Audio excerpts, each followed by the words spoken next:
Praise God. ದೇವರು ನಮ್ಮನ್ನು ಆಶೀರ್ವದಿಸಲಿ. ಯೇಸು ಕ್ರಿಸ್ತನ ಹೆಸರಿನಲ್ಲಿ ನಿಮಗೆ ಶುಭಾಶಯಗಳು. ದೇವರ ನಾಮಕ್ಕೆ ಮಹಿಮೆ ಉಂಟಾಗಲಿ. ನಮ್ಮ ಇಂದಿನ ಸಂದೇಶದ ಶೀರ್ಷಿಕೆ ಮಾನಸಿಕವಾಗಿ ದೃಢವಾಗಿ ಮತ್ತು ನಿರ್ಭೀತರಾಗಿರಿ. ನಾವು ಎಲ್ಲ ರೀತಿಯ ಒತ್ತಡಗಳಿಂದ ತುಂಬಿದ ಜಗತ್ತಿನಲ್ಲಿ ವಾಸಿಸುತ್ತೇವೆ. ಆ ಉಗ್ವೇದ ಜೀವನದಲ್ಲಿ, ಆ ಉಗ್ವೇದ ಕ್ಷಣದಲ್ಲಿ ನಮಗೆ ಪರಿಹಾರ ಕಂಡುಕೊಳ್ಳಲು ಆರೋಗ್ಯಕರ ಮಾರ್ಗಗಳೆಲ್ಲ ನಮಗೆ ಅಗತ್ಯವಾಗಿರುತ್ತದೆ. ಅದು ದೇವರ ಮಾರ್ಗ ಮಾತ್ರವಾಗಿದೆ ಎಂದು ನಾವು ಅರ್ಥ ಮಾಡಿಕೋಬೇಕು. ದಣಿವು ನಮ್ಮನ್ನು ಹಿಂದಿಕ್ಕಲು ನಾವು ಅನುಮತಿಸಬಾರದು. ನಾವು ದೇವರಿಂದ ಎನ್ಕರೇಜ್ಮೆಂಟ್ ತಕ್ಕೊಂಡು ಹಾಗೆ ಹೋಗಬೇಕು. ನಾವು ವಿವಿಧ ರೀತಿಯ ಪ್ರಯೋಗಗಳನ್ನು ಎದುರಿಸಬೇಕಾಗುತ್ತದೆ. ಆದರೆ ದೇವರು ತೋರಿಸುವ ಮಾರ್ಗಗಳ ಮೂಲಕ ಹೋದರೆ ಅವನು ನಮಗೆ ಪರಿಹಾರವನ್ನು ನೀಡುತ್ತಾನೆ ಎಂದು ಯೇಸು ದೇವರು ನಮಗೆ ಎಚ್ಚರಿಸಿದ್ದಾನೆ. ಯಾಕೋಬನು 1:2-6 ವಾಕ್ಯ ನಾವು ಓದಿದರೆ ಅಲ್ಲಿ ನಾವು ಓದುತ್ತೇವೆ, ಪ್ರಯೋಗಗಳು ಮತ್ತು ಒತ್ತಡಗಳು ಬರುತ್ತವೆ, ಅದು ಖಚಿತ. ಇದು ಇದ್ದಕ್ಕಿದ್ದಂತೆ ಪ್ರಯೋಗಗಳು ಬರುತ್ತದೆ ಮತ್ತು ಹಲವಾರು ಬಾರಿ ಬರಬಹುದು. ನಮಗೆ ಪ್ರಯೋಗಗಳು ಬರುವುದಿಲ್ಲ, ಕಷ್ಟಗಳು ಬರುವುದಿಲ್ಲ ಅಂತೆಲ್ಲ ನಾವು ತಲೆಯಲ್ಲಿ ಇಟ್ಕೊಂಡಿದ್ರೆ ಏನಾದರೂ ಪ್ರಾಬ್ಲಮ್ ಬಂದರೆ ನಮಗೆ ತುಂಬ ಕಷ್ಟ ಆಗುತ್ತೆ. ಯಾಕೆಂದರೆ ನಾವು ಬುದ್ಧಿವಂತರಾಗಿ ಏನು ನಡೆಯುತ್ತದೆ, ಏನು ಈ ಲೋಕದಲ್ಲಿ ನಡೆಯುತ್ತದೆ, ನಮ್ಮ ಜೀವನದಲ್ಲಿ ನಡೆಯುತ್ತದೆ, ಅದು ನಾವು ಅರ್ಥ ಮಾಡಿಕೊಂಡು, ಮತ್ತು ಯೇಸುದೇವರು ಹೇಳಿದರು, ಈ ಲೋಕದಲ್ಲಿ ನಮಗೆಲ್ಲರಿಗೂ ಸಮಸ್ಯೆಗಳು ಇದೇ ಇರುತ್ತದೆ, ಆದರೆ ನಮಗೆ ಪರಿಹಾರ ಉಂಟಾಗುತ್ತದೆ. ಸೊ ಒಂದು ಪ್ರಾಬ್ಲಮ್ ಬಂದಾಗ ತಕ್ಷಣ ನಾವೆಲ್ಲರೂ ತುಂಬ ದುಃಖದಲ್ಲಿ, ಅಲ್ಲಾಂದರೆ ನಾವು ಬ್ರೇಕ್ ಡೌನ್ ಆಗಿ ಹೋಗಬಾರದು.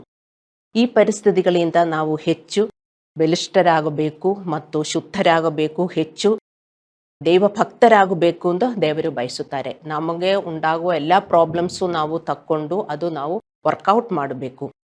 ಒತ್ತಡಗಳಿಲ್ಲದ ಜೀವನಕ್ಕಾಗಿ ನಾವು ಹಂಬಲಿಸುವಾಗ ವಜ್ರಗಳು ಒತ್ತಡದಲ್ಲಿ ತಯಾರಿಸಲ್ಪಟ್ಟಂತೆ ಒತ್ತಡದ ಮೂಲಕ ನಾವು ಶುದ್ಧ ಮತ್ತು ಅಮೂಲ್ಯರಾಗಿರಲು ದೇವರು ಬಯಸುತ್ತಾರೆ ಎಂಬುದನ್ನು ನಾವು ನೆನಪಿಸಿಕೊಳ್ಳಬೇಕು. ಏಕೆ? ಆಗ ಮಾತ್ರ ನಾವು ಈ ಜಗತ್ತಿನಲ್ಲಿ ಉತ್ತಮ ಮತ್ತು ಆಶೀರ್ವಾದದ ಜೀವನವನ್ನು ಮತ್ತು ಅಂತಿಮವಾಗಿ ಶಾಶ್ವತ ಜೀವನವನ್ನು ಹೊಂದುತ್ತೇವೆ. ನಾವು ಒತ್ತಡಗಳಿಂದ ಹೋಗಬೇಕು, ಒತ್ತಡಗಳಿಂದ ನಾವು ಬಲಿಷ್ಠರಾಗಬೇಕು, ಶುದ್ಧರಾಗಬೇಕು ಮತ್ತು ಗಾಡ್ಲಿ ಪೀಪಲ್ ಆಗಬೇಕು. ಆದರೆ ಮಾತ್ರ ನಮ್ಮ ಮುಂದೆ ಜೀವನ ಇನ್ನೂ ಒಳ್ಳೆಯದಾಗುತ್ತದೆ. ಕೆಲವು ವಿಶ್ವಾಸಿಗಳು ದೇವರೊಂದಿಗೆ ನಮ್ಮ ನಡಿಗೆಯಲ್ಲಿ ಒತ್ತಡ ಅಥವಾ ಪ್ರತಿಕೂಲತೆಯನ್ನು ನಿಭಾಯಿಸಲು ಸಾಧ್ಯವಿಲ್ಲ. ಎಲ್ಲಿಯವರೆಗೆ ಎಲ್ಲವೂ ಸರಿಯಾಗಿ ನಡೆಯುತ್ತೇವೆಯೋ ಅಲ್ಲಿಯವರೆಗೆ ಅವರು ಸರಿಯಾಗೇ ಇದ್ದಾರೆ. ಮತ್ತೆ ಏನಾದರೂ ಪ್ರಾಬ್ಲಮ್ ಬಂದರೆ ತಕ್ಷಣ ಅವರಿಗೆ ತುಂಬ ದುಃಖ ಉಂಟಾಗುತ್ತದೆ. ಅವರಿಗೇ ಗೊತ್ತಿಲ್ಲ ಏನಾಯಿತು, ಏನು ದೇವರು ಕೈ ಬಿಟ್ಟಿದ್ದಾರಾ, ದೇವರಿಗೆ ನನ್ನ ಮೇಲೆ ಪ್ರೀತಿ ಇದೆಯಾ ಅಂತ ಅನುಮಾನಗಳೆಲ್ಲ ಅವರಿಗೆ ಬಂದ್ಬಿಡ್ತದೆ. ಏಕೆಂದರೆ ಅವರು ತಮ್ಮ ತೊಂದರೆಗಳನ್ನು ಎಲ್ಲ ಅಶುದ್ಧತೆಯಿಂದ ಶುದ್ಧೀಕರಿಸುವ ಪರೀಕ್ಷೆಗಳೆಂದು ಪರಿಗಣಿಸಲು ವಿಫಲರಾಗಿರುತ್ತಾರೆ. ನಾವು ದೇವರ ಮಕ್ಕಳಾಗಿ ದೇವರ ಹತ್ರ ಬಂದ ಮೇಲೆ ದೇವರು ನಮಗೊಂದು ಪುಸ್ತಕ ಕೊಟ್ಟಿದೆ, ಬೈಬಲ್ ಎಂದು ಅದಕ್ಕೆ ಕರೆಯಲ್ಪಡುತ್ತದೆ ಅಲ್ಲವೇ? ಆ ಬೈಬಲ್ ನಾವು ಓದಬೇಕು. ಅದರಲ್ಲಿ ಏನು ಬರೆದಿದೆ?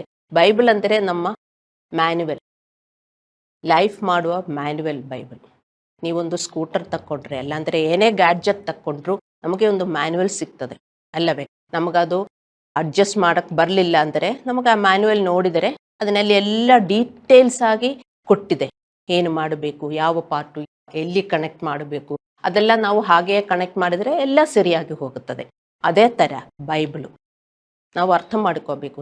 ನೀವು ಬೈಬಲ್ ಓದಲಿಲ್ಲದಿದ್ದರೆ ಈ ಜೀವನ ಮಾಡುವುದಕ್ಕೆ ತುಂಬ ಕಷ್ಟವಾಗುತ್ತೆ. ನೀವು ಸುಮ್ಮನೆ ಚರ್ಚ್ ಬಂದು ಹೋಗ್ತೀರಿ, ಅಲ್ಲಾಂದರೆ ನಿಮಗೆ ತುಂಬ ವಿಶ್ವಾಸ ಇರಬಹುದು, ನಂಬಿಕೆ ಇರಬಹುದು, ಆದರೂ ಯಾವುದೂ ಸರಿಯಾಗಿ ನಡೆಯೋದಿಲ್ಲ. ನೋಡಿ, ಏನಾದರೂ ಒಂದು ಗ್ಯಾಡ್ಜೆಟ್ ತಕ್ಕೊಂಡ್ರೆ ನಿಮಗೆ ಗೊತ್ತು ಅದು ಗ್ಯಾಡ್ಜೆಟ್ ಒಳ್ಳೆ ಕಂಪನಿದು ಮತ್ತೆ ಅದು ಚೆನ್ನಾಗಿ ವರ್ಕ್ ಆಗತ್ತೆ ಅಂತ ನಿಮಗೆ ಗೊತ್ತಿದೆ ಅಲ್ಲವೇ?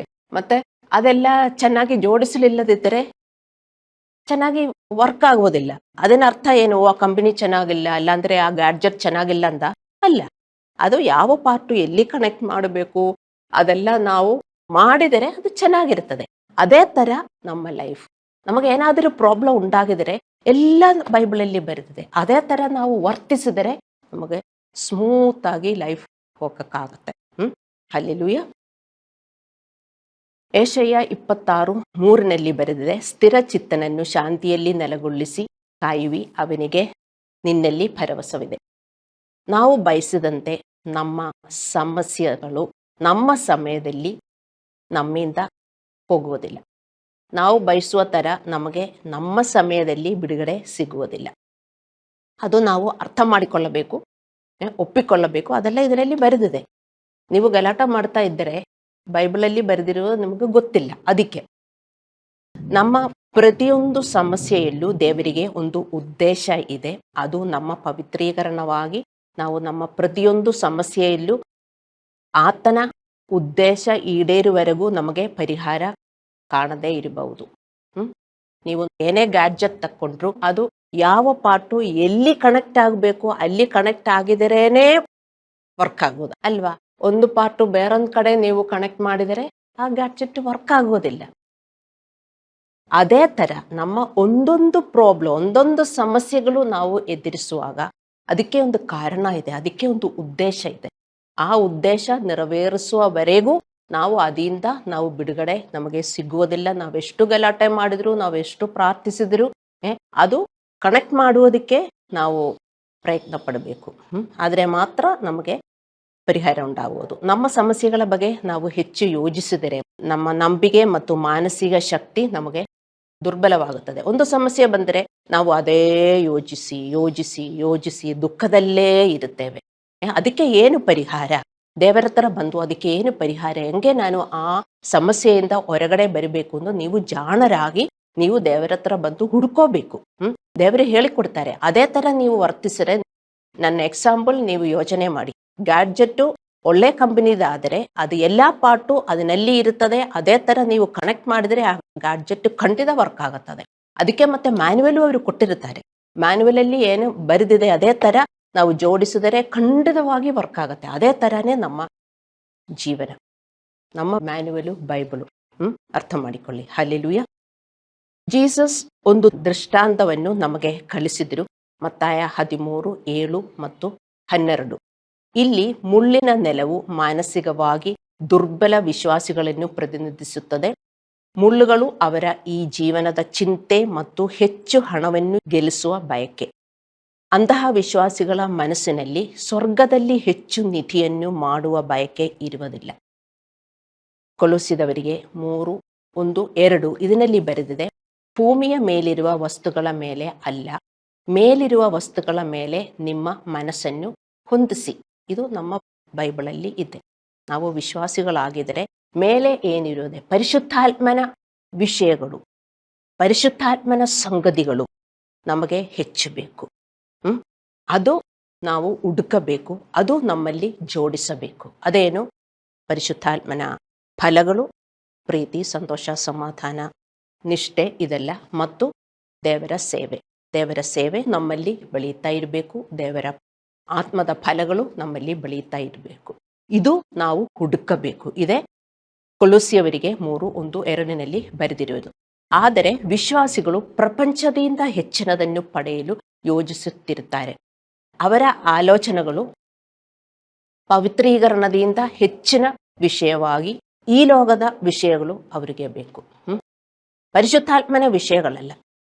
ಪಾಸ್ಟರ್ಸು ಇಲ್ಲಿಂದ ಬೋಧಿಸಿದರು, ನೀವು ಪರಿಶುದ್ಧಾತ್ಮನ ವಿಷಯಗಳನ್ನು ಹುಡುಕಿರಿ.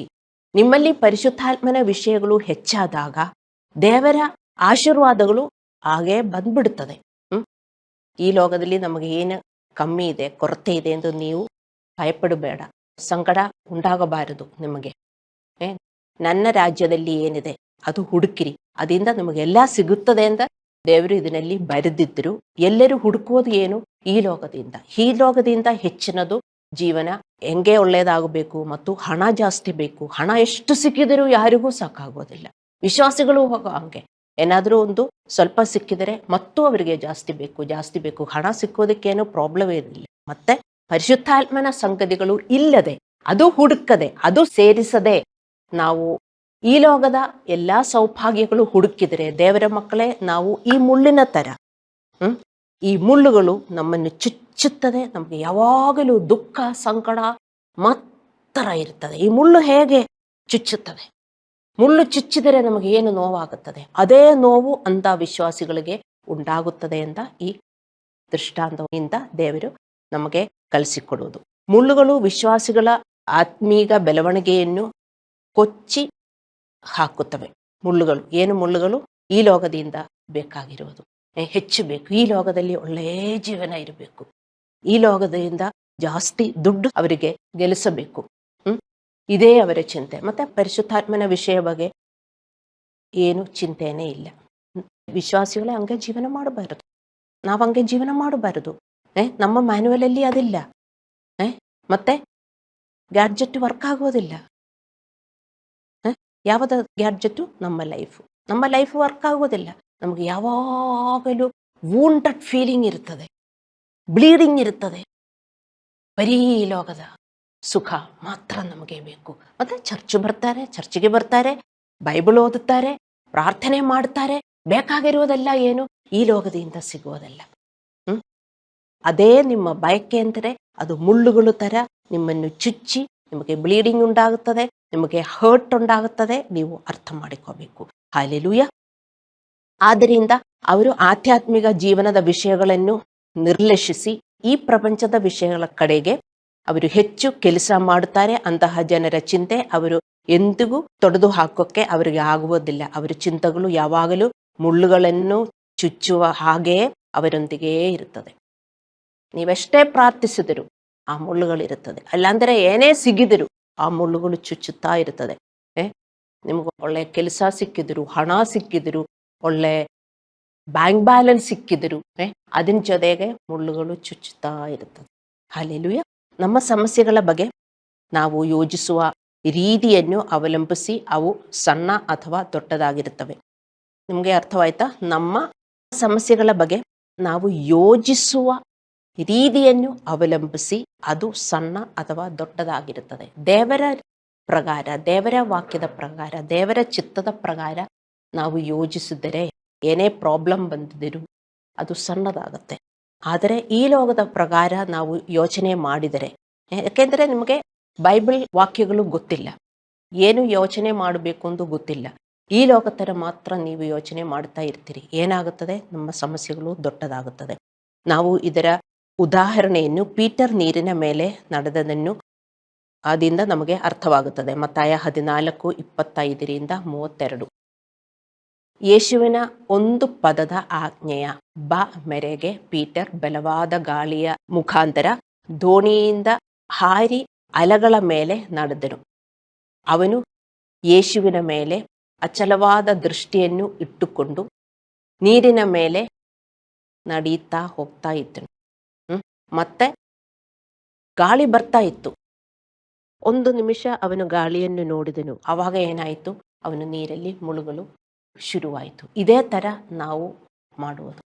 ನಮಗೆ ಸಮಸ್ಯೆಗಳು ಬಂದಾಗ ನಾವು ದೇವರ ಮೇಲೆ ದೃಷ್ಟಿ ಇಟ್ಟರೆ, ದೇವರ ಮೇಲೆ ದೃಷ್ಟಿ ಇಡುವುದು ಅಂದರೆ ವಚನಗಳ ಮೇಲೆ ದೃಷ್ಟಿ ಇಡುವುದು. ವಚನಗಳ ಮೇಲೆ ದೃಷ್ಟಿ ಇಡುವುದು ಅಂದರೆ ವಚನಗಳ ಪ್ರಕಾರ ನಾವು ನಡೆಯಬೇಕು. ಪೀಟರು ದೇವರನ್ನು, ಯೇಸು ದೇವರನ್ನು ನೋಡಿ ನಡೆಯುತ್ತಾ ಹೋಗ್ತಾ ಇದ್ರು. ಎಲ್ಲಿ? ನೀರಿನ ಮೇಲೆ. ದೇವರನ್ನು ನೋಡಿ ಹೋಗ್ತಾ ಇರುವಾಗ ಹಂಗೆ ನಡೆದು ಹೋಗ್ತಾ ಇದ್ರು. ಮತ್ತೆ ಗಾಳಿ ಬರ್ತಾ ಇತ್ತು, ತುಂಬಾ ಗಾಳಿ ಬರ್ತಾ ಇತ್ತು. ಆ ಯೇಸು ದೇವರ ಮೇಲಿಂದ ಆ ದೃಷ್ಟಿ ಹೋಗಿ ಗಾಳಿಯನ್ನು ನೋಡಿದ ತಕ್ಷಣ ಅವನು ನೀರಲ್ಲಿ ಮುಳುಗಲು ಶುರುವಾಯಿತು. ಇದೇ ತರ ನಾವು ಮಾಡುವುದು. ದೇವರನ್ನು ನೋಡಿ ವಚನ ಏನು ಹೇಳುತ್ತದೆ ಅದೇ ತರ ನಾವು ಪಾಲಿಸುತ್ತಾ ಹೋಗಿದರೆ ಏನೇ ಪ್ರಾಬ್ಲಮ್ ಬಂದರೂ ನಾವು ಅದ್ಭುತಕರವಾಗಿ ನೀರಿನ ಮೇಲೆ ನಡೆಯುವ ತರ ನಮ್ಮ ಜೀವನ ಹೋಗ್ತದೆ. ಮತ್ತೆ ಈ ಲೋಕ ತರ ನಾವು ಯೋಚನೆ ಮಾಡಿದರೆ ನಮ್ಮ ಸಮಸ್ಯೆಗಳ ಮಧ್ಯೆ ನಾವು ಮುಳುಗಲು ಶುರುವಾಗುತ್ತದೆ. ನಾವು ಎದುರಿಸುತ್ತಿರುವ ಬಿರುಗಾಳಿಯ ಮಧ್ಯೆ ನಿಮ್ಮ ಯಶಸ್ಸು, ನಿಮ್ಮ ಆಲೋಚನೆಯ ಜೀವನವನ್ನು ನೀವು ಎಷ್ಟು ಚೆನ್ನಾಗಿ ನಿಯಂತ್ರಿಸುತ್ತೀರಿ ಮತ್ತು ನೀವು ಸರಿಯಾದ ವಿಷಯಗಳನ್ನು ಎಷ್ಟು ಚೆನ್ನಾಗಿ ಯೋಜಿಸುತ್ತೀರಿ ಎಂಬುದರ ಮೇಲೆ ನಿರ್ಧರಿಸಿರುತ್ತದೆ. ಜ್ಞಾನೋಕ್ತಿಗಳು 23:7 ಹೇಳುತ್ತದೆ, ನಾವು ನಮ್ಮ ಹೃದಯದಲ್ಲಿ ಹೇಗೆ ಯೋಜಿಸುತ್ತೇವೆ ಹಾಗೆಯೇ ಇರುತ್ತವೆ. ನಾವು ನಮ್ಮ ಹೃದಯದಲ್ಲಿ ಹೇಗೆ ಯೋಜಿಸುತ್ತೇವೆಯೋ ಅದೇ ಥರ ನಮ್ಮ ಜೀವನ ರೂಪಾಂತರವಾಗುತ್ತದೆ. ಒಳ್ಳೆಯದ ಥರ ಜೀವನ ರೂಪಾಂತರವಾಗಬೇಕಂದ್ರೆ ನಾವು ಒಳ್ಳೆಯ ಥರ ಯೋಚನೆ ಮಾಡಬೇಕು. ಅಂದರೆ ದೇವರು ಹೇಳುವ ಪ್ರಕಾರ, ಬೈಬಲ್ ವಾಕ್ಯದ ಪ್ರಕಾರ, ದೇವರ ಚಿತ್ತದ ಪ್ರಕಾರ ನಾವು ಯೋಚನೆ ಮಾಡಿದರೆ ನಮಗೂ ಒಳ್ಳೆಯದಾಗತ್ತೆ. ಆದರೆ ನಾವು ಬೈಬಲ್ ಹೇಳುವ ಪ್ರಕಾರ ನಾವು ಯೋಚನೆ ಮಾಡುವುದಿಲ್ಲ. ಯಾಕೆಂದರೆ ಅದು ಬರುವುದಕ್ಕೆ ತುಂಬ ಕಷ್ಟ ಆಗುತ್ತೆ. ಅಲ್ಲಾಂದರೆ ಈ ಪ್ರಪಂಚದ ನಡವಳಿಕೆಯ ಪ್ರಕಾರ ಅಲ್ಲ ಅದು ನಡೆಯುವುದು, ಅಲ್ಲವೇ? ಸೊ ನಾವು ಬೇರೆ ಥರ ಯೋಚನೆ ಮಾಡಿದರೆ ನಮಗೆ ತುಂಬ ಪ್ರಾಬ್ಲಮ್ಸ್ ಉಂಟಾಗುತ್ತೆ. ನೀವು ಏನು ಯೋಜಿಸುತ್ತೀರಿ ಮತ್ತು ಯಾವುದೇ ಪರಿಸ್ಥಿತಿಗೆ ನೀವು ಹೇಗೆ ಪ್ರತಿಕ್ರಿಯಿಸುತ್ತೀರಿ ಎಂಬುದನ್ನು ನೀವು ನಿರ್ಧರಿಸುತ್ತೀರಿ. ಅದು ನಿಮಗೆ ಗೆಲುವು ಅಥವಾ ಸೋಲು ನೀಡುತ್ತದೆ. ಜ್ಞಾನೋಕ್ತಿಗಳು 24:10 ಹೇಳುತ್ತದೆ, ಇಕ್ಕಟ್ಟಿನ ದಿನದಲ್ಲಿ ನೀನು ಬೆಳಲಿ ಹೋದರೆ ನಿನ್ನ ಬೆಲವು ಇಕ್ಕಟ್ಟೆ. ಮಾನಸಿಕವಾಗಿ ದುರ್ಬಲ ಜನರು ತೊಂದರೆಗಳು ಮತ್ತು ಸವಾಲುಗಳನ್ನು ಎದುರಿಸಿದಾಗ ಅವರು ಸ್ವಯಂ ಮತ್ತು ಅವರ ಸಂದರ್ಭಗಳ ಮೇಲೆ ಅವರು ದೃಷ್ಟಿ ಕೇಂದ್ರೀಕರಿಸುತ್ತಾರೆ. ನಿಮಗೆ ಅರ್ಥವಾಗ್ತಾ ಇದೆಯಾ ನಾನೇನು ಹೇಳ್ತಾ ಇದೆ ಎಂದೆ? ಇಕ್ಕಟ್ಟಿನ ದಿನದಲ್ಲಿ ನೀನು ಬೆಳಲಿ ಹೋದರೆ ನಿನ್ನ ಬೆಲವು ಇಕ್ಕಟ್ಟೆ. ನಾವು ಇವತ್ತು ಕಲಿಯುವುದು ಮಾನಸಿಕ ಶಕ್ತಿಯ ಬಗ್ಗೆ. ನಮಗೆಲ್ಲರೂ ಮೆಂಟಲ್ ಸ್ಟ್ರೆಂಗ್ತ್ ಬೇಕು, ಮಾನಸಿಕ ಶಕ್ತಿ. ಆ ಮಾನಸಿಕ ಶಕ್ತಿಯಿಂದ ಮಾತ್ರ ನಮಗೆ ಒಳ್ಳೆಯದಾಗುವುದು. ಈ ಮೆಂಟಲ್ ಸ್ಟ್ರೆಂಗ್ತ್ ನಮಗೆ ಎಲ್ಲಿಂದೂ ಸಿಕ್ಕಕ್ಕಾಗಲ್ಲ, ಮತ್ತು ದೇವರಿಂದ ಮಾತ್ರ ಸಿಗುವುದು. ಅದು ಹೇಗೆ ಸಿಗುವುದು?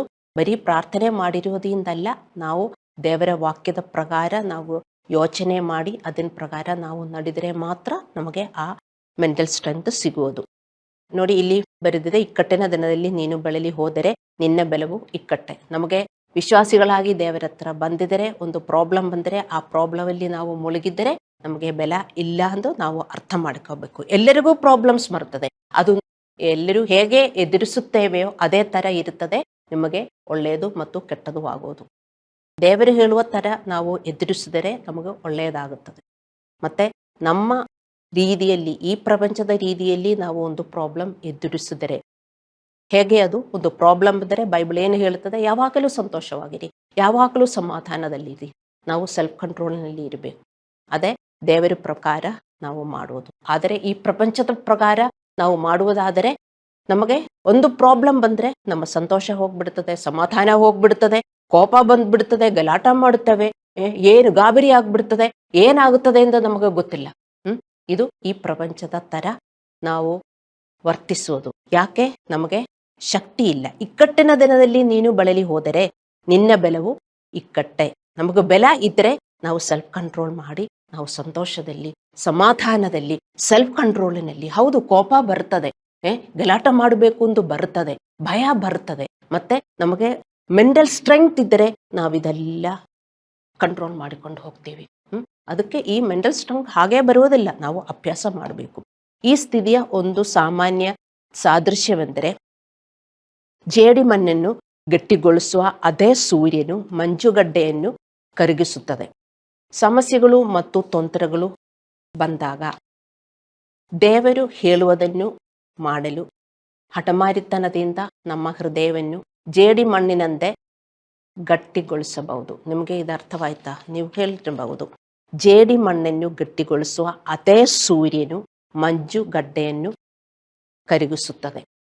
ಹೇಗೆ ಜೇಡಿಮಣ್ಣು ಥರ ನಮ್ಮ ಹೃದಯ ನಾವು ಗಟ್ಟಿಗೊಳಿಸುತ್ತೇವೆ, ನಾವು ಹಠಮಾರಿಯಾಗಿ ಇರುತ್ತೇವೆ. ಹೇಗೆ ನನಗೆ ಸಂತೋಷವಾಗಿರು? ದೇವರಿಗೆ ಹೇಳ್ತಾ ಇದ್ದಾರೆ ಯಾವಾಗಲೂ ಸಂತೋಷವಾಗಿರಿ. ದೇವರಿಗೆ ಹೇಳ್ತಾ ಇದ್ದಾರೆ ನೀವು ಸೆಲ್ಫ್ ಕಂಟ್ರೋಲಲ್ಲಿ ಇರಿ.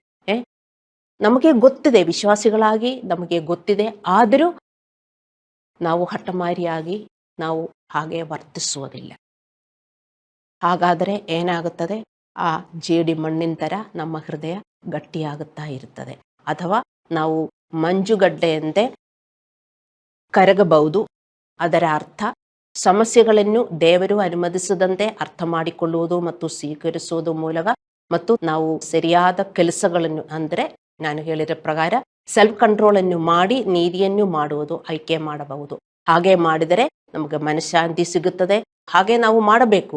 ನಿಮಗೆ ಗೊತ್ತಲ್ಲ, same sun will harden the clay but melt the ice. Same sun, ಸನ್ನಿನ ಕೆಳಗೆ ನೀವು ಕ್ಲೇ ಇಟ್ಕೊಳ್ಳಿ, ಜೇಡಿಮಣ್ಣನ್ನು ಇಟ್ಕೊಳ್ಳಿ, ಏನಾಗುತ್ತದೆ? ಸೂರ್ಯನ ಕೆಳಗೆ ಜೇಡಿಮಣ್ಣನ್ನು ಇಟ್ಕೊಂಡ್ರೆ ಅದು ಗಟ್ಟಿಯಾಗುತ್ತದೆ. ಮತ್ತೆ ಸೂರ್ಯನ ಕೆಳಗೆ ಐಸ್ ಇಟ್ಕೊಂಡ್ರೆ ಅದು ಮೆಲ್ಟ್ ಆಗುತ್ತದೆ. ಅದೇ ಥರ ವಿಶ್ವಾಸಿಗಳು. ಸೂರ್ಯ ಅಂದರೆ ಏನು? ಬಿಸಿಯಾದ ರೇಸು, ಬಿಸಿಯಾದ ಸಂದರ್ಭಗಳು ಎಲ್ಲರಿಗೂ ಬರ್ತದೆ. ನೀವು ಕ್ಲೇ ಮಣ್ಣಿನ ಥರ ನೀವು ಹೃದಯ ಗಟ್ಟಿಗೊಳಿಸಿದರೆ ನಿಮ್ಮ ಸಮಸ್ಯೆಗಳು ಇನ್ನೂ ಗಟ್ಟಿಯಾಗುತ್ತದೆ. ಅರ್ಥ ಮಾಡಿಕೊಳ್ಳಿ. ಆದರೆ ನಾವು ಐಸಿನ ಥರ ನಾವು ಮೆಲ್ಟ್ ಆಗಿದರೆ, ದೇವರು ಹೇಳುವುದನ್ನು ಪಾಲಿಸುವುದಕ್ಕೆ ಮೆಲ್ಟ್ ಆಗಿದರೆ ನಮ್ಮ ಸಮಸ್ಯೆಗಳು ಮೆಲ್ಟ್ ಆಗುತ್ತದೆ. ಹಲ್ಲೆಲೂಯಾ. ಮಾನಸಿಕ ಶಕ್ತಿಯನ್ನು ನಾವು ದೇವರಿಗೆ ಸಮರ್ಪಿತ ಆಧ್ಯಾತ್ಮಿಕ ಜೀವನದ ಮೂಲಕ ಮಾತ್ರ ಪಡೆಯುತ್ತೇವೆ. ಪ್ರಪಂಚದಿಂದ ನಮಗೆ ಈ ಮಾನಸಿಕ ಶಕ್ತಿಯನ್ನು ಪಡೆಯುವುದು ಸಾಧ್ಯವಿಲ್ಲ. ನಮಗೆಲ್ಲರಿಗೂ ಬೇಕಾಗಿರುವುದು ಮಾನಸಿಕ ಶಕ್ತಿ. ನಿಮಗೆಷ್ಟೇ ಹಣ ಇದ್ದರು, ನಿಮಗೆಷ್ಟೇ ಎಜುಕೇಷನ್ ಇದ್ದರು, ಏನೇ ಇದ್ದರೂ ಮಾನಸಿಕ ಶಕ್ತಿ ಇಲ್ಲದಿದ್ದರೆ ಯಾರಿಗೂ ಈ ಲೋಕದಲ್ಲಿ ಜೀವನ ಮಾಡೋಕ್ಕಾಗಲ್ಲ.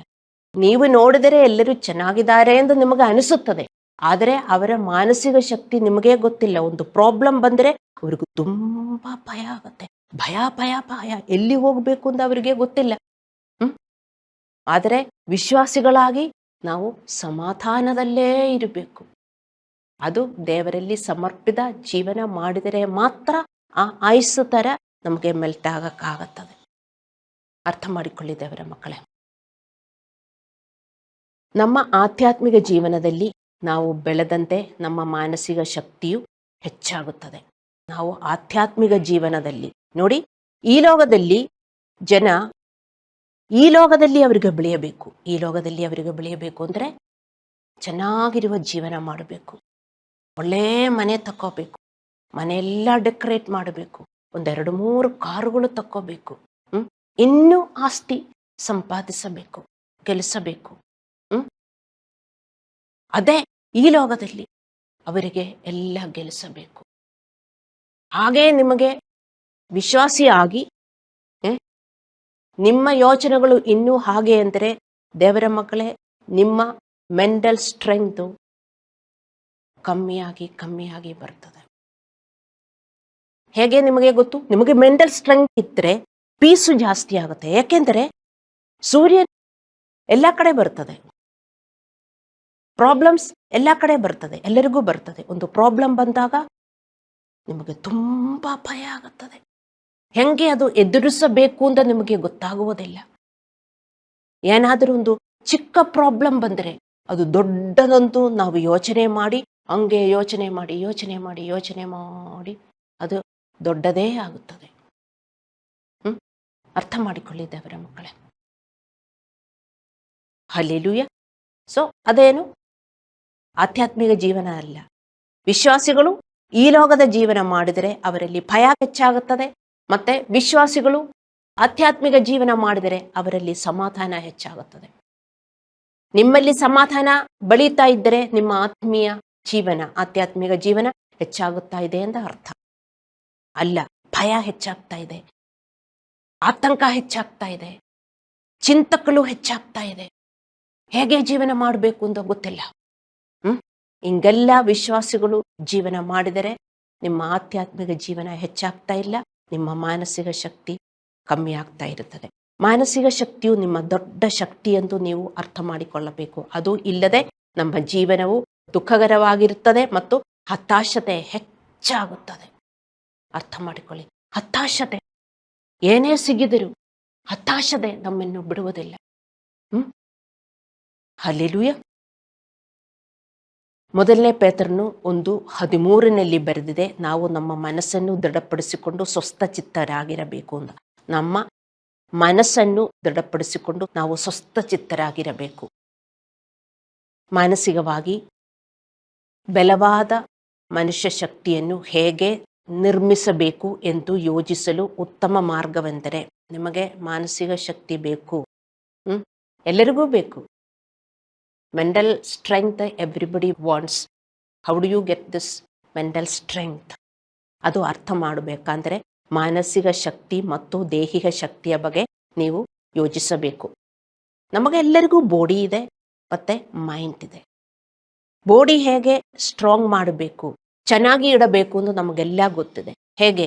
ಒಳ್ಳೆಯ ಆಹಾರ ತಿನ್ನಬೇಕು, ಎಕ್ಸರ್ಸೈಸ್ ಮಾಡಬೇಕು. ಆದರೆ ನಮಗೆ ಬಾಡಿಗೆ ಶಕ್ತಿ ಸಿಗುತ್ತದೆ. ಮತ್ತು ಮನಸ್ಸಿಗೆ ಹೇಗೆ ಶಕ್ತಿ ಸಿಗೋದು? ಮನಸ್ಸಿಗೂ ನಾವು ಆಹಾರ ಕೊಡಬೇಕು. ಮನಸ್ಸಿನ ಆಹಾರ ಏನು? ನೀವೇ ಹೇಳಿ. ಯೋಚನೆಗಳು. Thoughts are the food for mind. ನಿಮ್ಮ ದೇಹಕ್ಕೆ ಜಂಕ್ ಫುಡ್ಸ್ ಮಾತ್ರ ನೀವು ತಿಂದರೆ ನಿಮ್ಮ ಶರೀರಕ್ಕೆ ಸ್ಟ್ರೆಂಗ್ತ್ ಸಿಕ್ಕುವುದಿಲ್ಲ. ಒಳ್ಳೆಯ ಆಹಾರ ನೀವು ತಿನ್ನಬೇಕು, ಆಹಾರನೂ ತಿನ್ನಬೇಕು, ಒಳ್ಳೆಯ ಆಹಾರ ತಿನ್ನಬೇಕು. ಅದೇ ಥರ ನಮ್ಮ ಮನಸ್ಸಿಗೆ ನಾವು ಒಳ್ಳೆಯ ಯೋಚನೆಗಳು ಯೋಚಿಸಬೇಕು.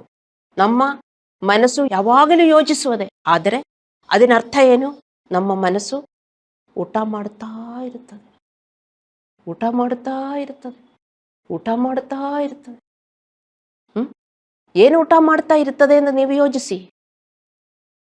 ನಕಾರಾತ್ಮಕ ಪಾಪಪೂರ್ಣ ಯೋಚನೆಗಳು, ಕೆಟ್ಟ ಯೋಚನೆಗಳು, ಇದೆಲ್ಲ ನೀವು ಯೋಚನೆ ಮಾಡ್ತಾ ಇದ್ದರೆ ನಿಮ್ಮ ಮನಸ್ಸು ದುರ್ಬಲವಾಗುತ್ತದೆ.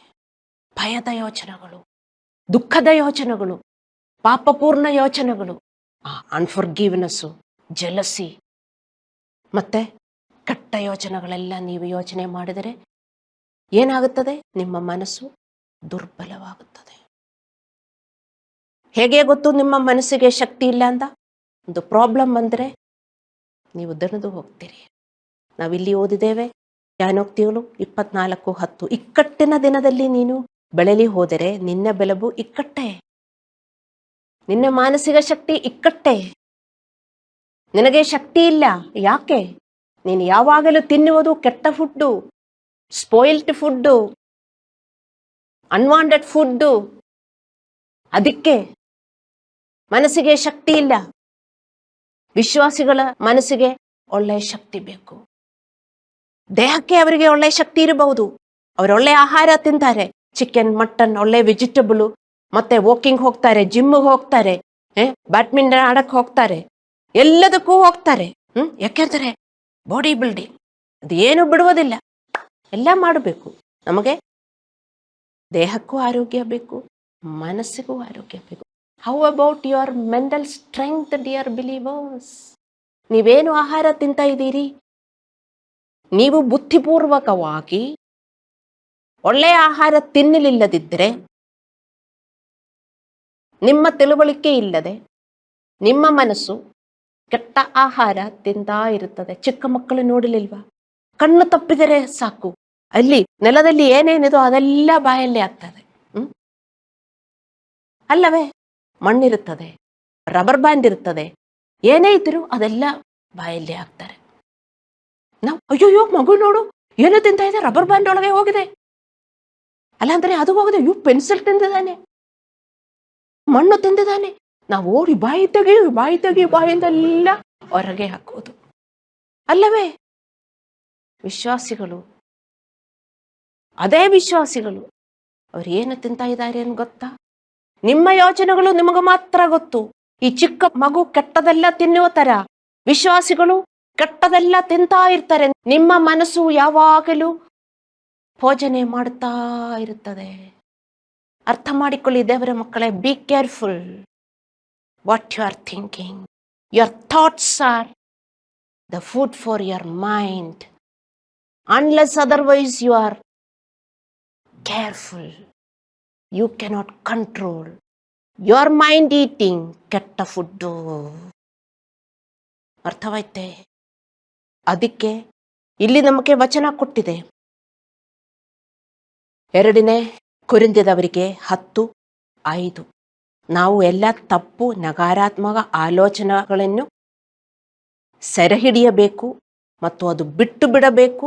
ದೇವರ ಆಲೋಚನೆಗಳಿಂದ ನಾವು ನಮ್ಮ ಮನಸ್ಸನ್ನು ತುಂಬಿಸಬೇಕು, ನಾವು ಯೋಚಿಸಬೇಕು. ಅರ್ಥವಾಯ್ತಾ ದೇವರ ಮಕ್ಕಳೇ? 2-3 ಉದಾಹರಣೆಗಳು ನಿಮಗೆ ಕೊಟ್ಟೆ. ದೇವರು ಕೊಟ್ಟಿರೋದು ನಾನು ನನ್ನ ಬುಕ್ಕಲ್ಲಿ ಬರೀಲಿಲ್ಲ. ದೇವರು ಕೊಟ್ಟಿರುವ ಉದಾಹರಣೆಗಳು ಅರ್ಥ ಮಾಡಿಕೊಳ್ಳಿ.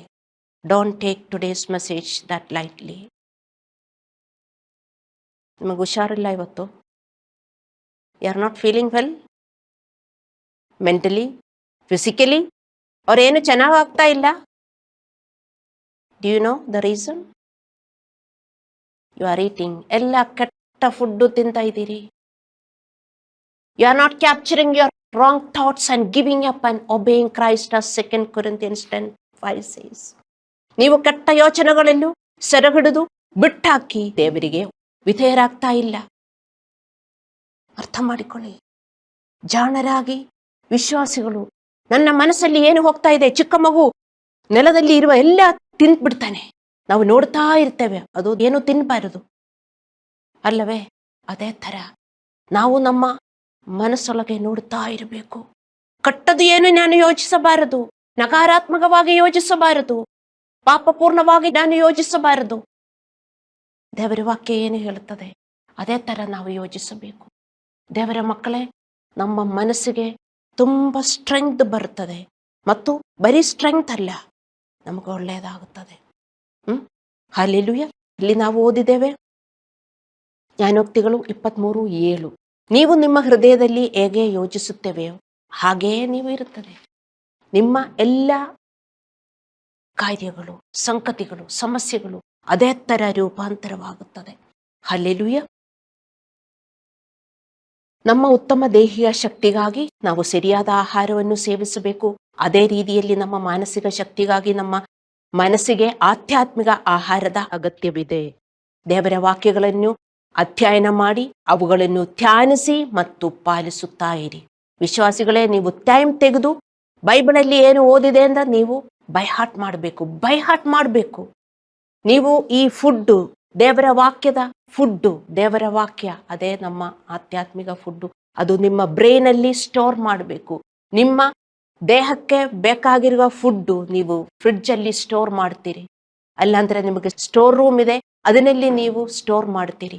ಅದೇ ಥರ ಏನಾದರೂ ಫುಡ್ ಬೇಕಂದ್ರೆ ತಕ್ಷಣ ಫ್ರಿಡ್ಜ್ ತೆಗೆದು, ಅಲ್ಲಾಂದ್ರೆ ಸ್ಟೋರ್ ರೂಮಲ್ಲಿ ಇದೆ, ನೀವು ಅದು ತಕ್ಕೊಂಡು ನೀವು ಆಹಾರ ಮಾಡ್ತೀರಿ. ಅದೇ ಥರ ನಮಗೂ ಬೇಕಾಗಿರುವ ಆಹಾರ ನಮ್ಮ ಬ್ರೈನಲ್ಲಿ ಇರಬೇಕು. ನೀವೆಷ್ಟು ಸಮಯ ಬೈಬಲ್ ಓದುವುದಕ್ಕೆ ಕಲಿತೀರಿ? How much are you reading the word of God? How much are you by heart ಮಾಡ್ರಿ, ಅದು ಬ್ರೈನಲ್ಲಿ ಇಟ್ಕೊಳ್ಳಿ. ನಮಗೊಂದು ಸಮಸ್ಯೆ ಬಂದಾಗ, ಅಲ್ಲಾಂದ್ರೆ ಕೆಟ್ಟದ್ದು ಯೋಚನೆ ಮಾಡುವಾಗ ನಾವು ಒಳ್ಳೆಯದು ಯೋಚನೆ ಮಾಡಬೇಕು. ನಾವು ತಿಳಿದುಕೊಳ್ಳಬೇಕಾದ ಇನ್ನೊಂದು ಸತ್ಯ, ಮಾನಸಿಕವಾಗಿ ಬಲಶಾಲಿಯಾಗಲು ನಾವು ಆಧ್ಯಾತ್ಮಿಕವಾಗಿ ಪ್ರಬುದ್ಧರಾಗಿರುವ ಇತರರೊಂದಿಗೆ ಮಾತನಾಡಬೇಕು. ಇದು ನಮ್ಮ ಒತ್ತಡದಿಂದ ನಮ್ಮನ್ನು ಬಿಡುಗಡೆ ಮಾಡುತ್ತದೆ. ಈ ಉದ್ದೇಶಕ್ಕಾಗಿ ದೇವರು ನಮಗೆ ಅವನ ಕುಟುಂಬವನ್ನು ಅಂದರೆ ಚರ್ಚ್ ನಮಗೆ ಕೊಟ್ಟಿದ್ದಾನೆ ಮತ್ತು ಇದನ್ನು ಮಾಡಲು ನಮಗೆ ಆದೇಶಿಸಿದ್ದಾನೆ. ಗಲಾತ್ಯದವರಿಗೆ 6:2 ಮತ್ತು ರೋಮಾಪುರದವರಿಗೆ 15:1-2. ಒಬ್ಬರು ಮತ್ತೊಬ್ಬರ ಭಾರವನ್ನು ಹೊತ್ತುಕೊಳ್ಳಬೇಕು. ನಮ್ಮ ಹೃದಯ ನಮ್ಮ ಪ್ರಾಬ್ಲಮ್ಸಿಂದ, ಒತ್ತಡಗಳಿಂದ ತುಂಬಿರುತ್ತದೆ. ಹೌದು, ಅದು ದೇವರ ಹತ್ರ ನಾವು ಪ್ರಾರ್ಥಿಸುತ್ತೇವೆ. ಆದರೂ ನಮ್ಮನ್ನು ಕಾಳಜಿ ವಹಿಸುವ ಯಾರಾದರೂ, ದೇವರಲ್ಲಿ ಬೆಳೆಯುವ ಯಾರಾದರೂ ನಿಮಗೆ ಇರಬೇಕು. ಅವರ ಹತ್ರ ನೀವು ಹೋಗಿ ನೀವು ಶೇರ್ ಮಾಡಬೇಕು. ಇದೊಂದು ನಮಗೆ ಕೊಟ್ಟಿರುವ ಆಜ್ಞೆಯಾಗಿದೆ, ನೀವು ಅರ್ಥ ಮಾಡಿಕೋಬೇಕು. ಆದರೆ ಮಾತ್ರ ನಮ್ಮ ಒತ್ತಡ ಕಮ್ಮಿ ಆಗುವುದು ಮತ್ತು ನಮ್ಮ ಮನಸ್ಸಿಗೆ ಶಕ್ತಿ ಉಂಟಾಗುವುದು. ನಿಮ್ಮ ಹೃದಯದಲ್ಲಿ ಒತ್ತಡದಿಂದ ತುಂಬಿದ್ದರೆ, ನಿಮ್ಮ ಹೃದಯ ಒತ್ತಡದಿಂದ ತುಂಬಿದ್ದರೆ ನಿಮ್ಮ ಮಾನಸಿಕ ಶಕ್ತಿ ನಿಮಗೆ ಹೋಗ್ತಾ ಇರುತ್ತದೆ. ನಿಮ್ಮ ಹೃದಯದಲ್ಲಿ ಏನಿರಬೇಕು? ದೇವರ ವಾಕ್ಯಗಳು, ಸಂತೋಷ, ಸಮಾಧಾನ. ಕೆಟ್ಟದ್ದು ಬಂದರೂ ನಾವು ಅದೆಲ್ಲ ತೆಗೆದು ಬಿಟ್ಟು ಒಳ್ಳೆಯದನ್ನು ಯೋಚಿಸುತ್ತಾ ಇರಬೇಕು. ಹಲ್ಲೆಲೂಯ. ನಮ್ಮ ಮಾನಸಿಕ ಆರೋಗ್ಯವನ್ನು ಸುಧಾರಿಸುವ ಇನ್ನೊಂದು ವಿಷಯವೆಂದರೆ ಕೃತಜ್ಞತೆಯನ್ನು ಅಭ್ಯಾಸ ಮಾಡುವ ಮೂಲಕ ದೇವರು ನಮಗೆ ನೀಡಿದ ಎಲ್ಲ ಒಳ್ಳೆಯ ವಿಷಯಗಳನ್ನು ಯೋಚಿಸಲು ಪ್ರತಿದಿನ ಸಾಕಷ್ಟು ಸಮಯವನ್ನು ನೀವು ಕಳೆಯಬೇಕು ಮತ್ತು ದೇವರನ್ನು ಸ್ತುತಿಸಬೇಕು. ಕೃತಜ್ಞತೆಯು ನಿಮ್ಮ ಮನಸ್ಸಿಗೆ ಬಲವನ್ನು ನೀಡುತ್ತದೆ. ಸ್ವಲ್ಪ ಸಮಯ ತೆಗೆದು ನೀವು ದೇವರಿಗೆ ಕೃತಜ್ಞತೆ ನೀವು ಸಲ್ಲಿಸಬೇಕು. ದೇವರಿಗೆ ಕೃತಜ್ಞತೆ ಸಲ್ಲಿಸುವಾಗ ನಮ್ಮ ಮನಸ್ಸಿಗೆ ಶಕ್ತಿ ಉಂಟಾಗುತ್ತದೆ. ಇದೆಲ್ಲ ಹೇಗೆ ಬರುವುದು? ನಾವು ಆಧ್ಯಾತ್ಮಿಕ ಜೀವನ ಮಾಡಿದರೆ. ನಾವೆಲ್ಲರೂ ಮಾಡುವುದು ಈ ಲೋಕದ ಜೀವನ. ಹೇಗೆ ಗೊತ್ತು ನಿಮಗೆ? ಹೆಂಗೆ ಗೊತ್ತು ನೀವು ಆಧ್ಯಾತ್ಮಿಕ ಜೀವನ ಮಾಡ್ತಾ ಇದ್ದೀರಿ? ನಾನೊಂದು ಕ್ವಶನ್ ಹೇಳ್ತೇನೆ, ಆನ್ಸರ್ ಕೊಡೋಕ್ಕಾಗತ್ತಾ? ನೀವು ಆಧ್ಯಾತ್ಮಿಕ ಜೀವನ ಮಾಡುವವರಾಗಿದ್ದರೆ ನಿಮ್ಮ ಆಧ್ಯಾತ್ಮಿಕ ಜೀವನದಲ್ಲಿ ಪ್ರಗತಿ ಉಂಟಾಗುವುದಕ್ಕೆ ನೀವು ಯಾವಾಗಲೂ ಯೋಚನೆ ಮಾಡುತ್ತೀರಿ. ಅರ್ಥವಾಯ್ತೆ? ವಿಶ್ವಾಸಿಗಳು ಈ ಲೋಕದ ಜೀವನ ಮಾತ್ರ ಮಾಡುತ್ತಾ ಇದ್ದರೆ, ಈ ಲೋಕದಲ್ಲಿ ಹೇಗೆ ಒಳ್ಳೆಯ ಜೀವನ ಮಾಡಬೇಕು ಎಂದು ಮಾತ್ರ ನೀವು ಯೋಚಿಸ್ತಾ ಇರ್ತೀರಿ. ಬೆಳಗ್ಗೆ ಎದ್ದು ಬ್ರೇಕ್ಫಾಸ್ಟ್ ಮಾಡಬೇಕು, ಬ್ರೇಕ್ಫಾಸ್ಟ್ ತಿನ್ನಬೇಕು, ಮತ್ತೆ ಕೆಲಸಕ್ಕೆ ಹೋಗಬೇಕು. ಎಲ್ಲ ಅದೇ ಯೋಚನೆ, ಅದೇ ಯೋಚನೆ, ಅದೇ ಯೋಚನೆ. ಅದು ಮಾತ್ರ ನೀವು ಯೋಚಿಸುತ್ತಾ ಇದ್ದೀರಿ. ಅದೇ ನಿಮ್ಮ ಯೋಚನೆ ಅಂದರೆ ನೀವು ಈ ಲೋಕದ ಜೀವನ ಮಾತ್ರ ಮಾಡ್ತಾ ಇದ್ದೀರಿ. ಅದರ ಜೊತೆಗೆ ನೀವು ಆಧ್ಯಾತ್ಮಿಕ ಜೀವನವನ್ನು ಮಾಡಬೇಕು. ಅದು ಹೇಗೆ? ನೀವು ಪ್ರಾರ್ಥಿಸಬೇಕು. ದೇವರೇ, ಇವತ್ತು ನಾನು ಸೆಲ್ಫ್ ಕಂಟ್ರೋಲಿನಲ್ಲಿ ಇರಬೇಕು. ನಾನು ಆಧ್ಯಾತ್ಮಿಕ ಆಹಾರವನ್ನು ತಿನ್ನಬೇಕು. ನಾನು ಕೆಟ್ಟದನ್ನು ಯೋಚನೆ ಮಾಡಬಾರದು. ಕೆಟ್ಟದು, ನಕಾರಾತ್ಮಕ ಅಂತ ಯೋಚನೆಗಳೆಲ್ಲ ಬಂದರೆ ನಾನು ದೇವರು ಹೇಳುವ ಪ್ರಕಾರ ಯೋಚನೆ ಮಾಡಬೇಕು. ನೀವದು ಮಾಡಬೇಕು. ಯೋಚನೆ ಮಾಡಬೇಕು. ನೋಡಿ, ಹೊಟ್ಟೆ ಹಸಿವಾಗಿದ್ದರೆ ನೀವು ಊಟ ಮಾಡ್ತೀರಿ. ಅದೇ ಥರ ನಮ್ಮ ಮನಸ್ಸಿಗೆ ಶಕ್ತಿ ಇಲ್ಲದಿದ್ದರೆ ಅರ್ಥ ಮಾಡಬೇಕು, ನಾವು ಆಧ್ಯಾತ್ಮಿಕ ಆಹಾರವನ್ನು ತಿನ್ನುತ್ತಾ ಇಲ್ಲ. ಅರ್ಥವಾಯ್ತೆ? ನಮ್ಮ ದೇಹಕ್ಕೆ ಶಕ್ತಿ ಇಲ್ಲದಿದ್ದರೆ ನಮಗೆ ಗೊತ್ತು. ನಾನೇನು 2 ದಿನ ಆಯಿತು ನಾನು ಊಟನೇ ಮಾಡ್ತಾ ಇಲ್ಲ, ಹೇಗೆ ನನಗೆ ನಡೆಯೋಕ್ಕಾಗುತ್ತದೆ? ಇಲ್ಲಾಂದರೆ 1 ವಾರ ಆಯಿತು ನಾನು ಊಟನೇ ಮಾಡ್ತಾ ಇಲ್ಲ, ನನಗೆ ನಡೆಯೋಕ್ಕಾಗ್ತಾ ಇಲ್ಲ. ಅದೆಲ್ಲರಿಗೂ ಅರ್ಥ ಆಗತ್ತೆ. ಮತ್ತೆ ಆಧ್ಯಾತ್ಮಿಕ ಪ್ರಾಬ್ಲಮ್ ಯಾರಿಗೆ ಅರ್ಥವಾಗುತ್ತೆ? ದೇವರ ಮಕ್ಕಳೇ, ವಿಶ್ವಾಸಿಗಳೇ, ನಿಮಗೆ ಅರ್ಥವಾಗುವುದಿಲ್ಲ. ಆಧ್ಯಾತ್ಮಿಕ ಜೀವನ ಮಾಡುತ್ತಾ ಇರುವವರು ಆಧ್ಯಾತ್ಮಿಕ ಜೀವನದಲ್ಲಿ ಪ್ರಗತಿ ಉಂಟಾಗುವುದು ಮಾತ್ರ ಯೋಚನೆ ಮಾಡ್ತಾರೆ. ನನಗಿವತ್ತು ಸಂತೋಷ ಬರಬೇಕು, ಸಮಾಧಾನ ಬರಬೇಕು. ಏನು ಕೆಟ್ಟದಾಗಿದ್ದರು ಅದರ ನಡುವೆ ನಾನು ಸಮಾಧಾನದಲ್ಲಿ ಇರಬೇಕು, ಅದರ ನಡುವೆ ನಾನು ಸಂತೋಷದಲ್ಲಿ ಇರಬೇಕು. ಏನೇ ಕೆಟ್ಟದಾಗಿದ್ರು, ಯಾರೇ ಬೈಯಕ್ಕೂ ಬಂದರು, ಏನೇ ಆಗಿದ್ರು ನಾನು ಸೆಲ್ಫ್ ಕಂಟ್ರೋಲ್ನಲ್ಲಿ ಇರಬೇಕು. ಆ ಯೋಚನೆ ಮಾಡಬೇಕು. ನೋಡಿ, ಬೆಳಗ್ಗೆ ಇದ್ದರೆ ನಮ್ಗೆ ಯೋಜನೆ ಇರ್ತದೆ. ಬ್ರೇಕ್ಫಾಸ್ಟ್ ಮಾಡಬೇಕು, ಆಫೀಸ್ ಹೋಗ್ಬೇಕು, ಸ್ನಾನ ಮಾಡಬೇಕು, ಮನೆ ಸ್ವಚ್ಛವಾಗಬೇಕು. ಇದೆಲ್ಲ ನಾವು ಯೋಚನೆ ಮಾಡ್ತೇವೆ. ಯೋಚನೆ ಮಾಡಲ್ಲ, ಅದು ಹಂಗೇ ನೀವೇನು ಆಟೋಮೆಟಿಕ್ ಆಗಿ ನೀವು ಎಲ್ಲ ಮಾಡ್ತೀರಾ? ಇಲ್ಲ, ಇವತ್ತೇ ನೀವು ಯೋಚನೆ ಮಾಡ್ತೀರಿ. ಇವತ್ತು ಹೋಗಿ ರಾತ್ರಿ ಏನೇನು ಮಾಡಬೇಕು, ಅಲ್ಲಾಂದ್ರೆ ತಿನ್ನಬೇಕು, ಏನು ಮಾಡಬೇಕು ಎಲ್ಲ ನೀವು ಯೋಚನೆ ಮಾಡ್ತೀರಿ. ನಾವು ನಾಳೆ ಆಫೀಸ್ ಹೋಗ್ಬೇಕು, ಅಲ್ಲಾಂದ್ರೆ ಬೇರೆ ಎಲ್ಲಾದ್ರೂ ಹೋಗ್ಬೇಕಂದ್ರೆ ಬಟ್ಟೆ ಎಲ್ಲ ನೀವು ತೆಗೆದು ನೀವು ಸ್ವಚ್ಛವಾಗಿ ಇಡ್ತೀರಿ ಅಲ್ಲವೇ? ಯೋಚನೆ ಮಾಡುವುದಿಲ್ಲ. ಅದು ಸುಮ್ಮನೆ ನೀವು ಒಳ್ಳೆ ರೋಬೋಟ್ ತರ ಟಂಗ್ ಟಂಗ್ ಟಂಗ್ ಅಂದು ಹೋಗಿ ಎಲ್ಲ ಮಾಡ್ತಾ ಇದ್ದೀರಾ? ಇಲ್ಲ, ನೀವು ಯೋಚನೆ ಮಾಡ್ತೀರಿ. ಅದೇ ತರ ಆಧ್ಯಾತ್ಮಿಕ ಜೀವನ ಮಾಡಬೇಕಂದ್ರೆ ನಿಮಗೆ ಯೋಜನೆಗಳು ಇರಬೇಕು. ಏನು ಯೋಜನೆ? ಬೆಳಗ್ಗೆ ಎದ್ದ ತಕ್ಷಣ ನಾನಿವತ್ತು ಸಂತೋಷವಾಗಿರಬೇಕು, ನಾನಿವತ್ತು ಸಮಾಧಾನದಲ್ಲಿ ಇರಬೇಕು. ಯಾರು ನನ್ನ ಹತ್ರ ಬೈಯಕ್ಕೆ ಬಂದ್ರು ನಾನು ಜಗಳ ಮಾಡಬಾರದು. ನನಗೆ ಯಾರು ಏನು ಕೆಟ್ಟದ್ದು ಮಾಡಿದ್ರು ನನಗೆ ಅಫೆಂಡೆಡ್ ಆಗಬಾರದು. ನಿಮ್ಮಲ್ಲಿ ಏನೇನು ವೀಕ್ನೆಸ್ ಇದೆ, ನಿಮ್ಮಲ್ಲಿ ಏನೇನು ವೀಕ್ನೆಸ್ ಇದೆ ಅಂದ್ರೆ ಅದೇ ನಿಮ್ಮ ವೈಟಮಿನ್ ಡಿಫಿಷಿಯನ್ಸಿ. ವೈಟಮಿನ್ ಡಿಫಿಷಿಯನ್ಸಿ ಇದ್ರೆ ಡಾಕ್ಟರ್ ಹತ್ರ ಹೋಗಿ ನೀವು ಆ ಟ್ಯಾಬ್ಲೆಟ್ಸ್ ಎಲ್ಲ ತಕೊಳ್ತೀರಲ್ಲ, ಅದೇ ತರ ನಿಮ್ಮ ವೀಕ್ನೆಸ್ ಎಲ್ಲ ವೈಟಮಿನ್ ಡಿಫಿಷಿಯನ್ಸಿ. ಅದೆಲ್ಲ ಗೊತ್ತಾಗಿ ಇಲ್ಲ, ನಾನಲ್ಲಿ ಬೀಳಬಾರದು, ಅವರು ನನಗೆ ಕೆಟ್ಟದ್ದು ಮಾಡಿದ್ರೆ ನಾನು ಸುಮ್ಮನೆ ಇರಬೇಕು. ಆತ್ಮೀಯ ಜೀವನ ಮಾಡುವವರಾಗಿದ್ದಾರೆ ಇದಕ್ಕೆಲ್ಲ ಪ್ರಾರ್ಥಿಸುತ್ತಾರೆ, ಇದಕ್ಕೆಲ್ಲ ಅವರು ರೆಡಿ ಮಾಡ್ತಾರೆ. ಬೆಳಗ್ಗೆ ಎದ್ದ ತಕ್ಷಣ ರಾತ್ರಿ ಮಲಗುವ ತನಕ ನಾನು ಆತ್ಮೀಯ ಜೀವನದಲ್ಲಿ ಪ್ರಗತಿ ಉಂಟಾಗಬೇಕು.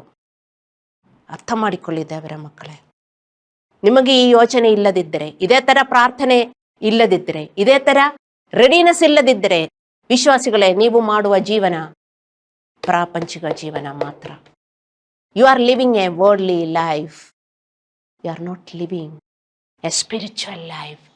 ನೀವು ಚರ್ಚಲ್ಲಿ ಬರ್ತಾ ಇರಬಹುದು, ಪ್ರಾರ್ಥನೆ ಮಾಡುತ್ತಾ ಇರಬಹುದು, you are not living a spiritual life. ನೀವು ಆಧ್ಯಾತ್ಮಿಕ ಜೀವನ ಮಾಡುತ್ತಾ ಇಲ್ಲ.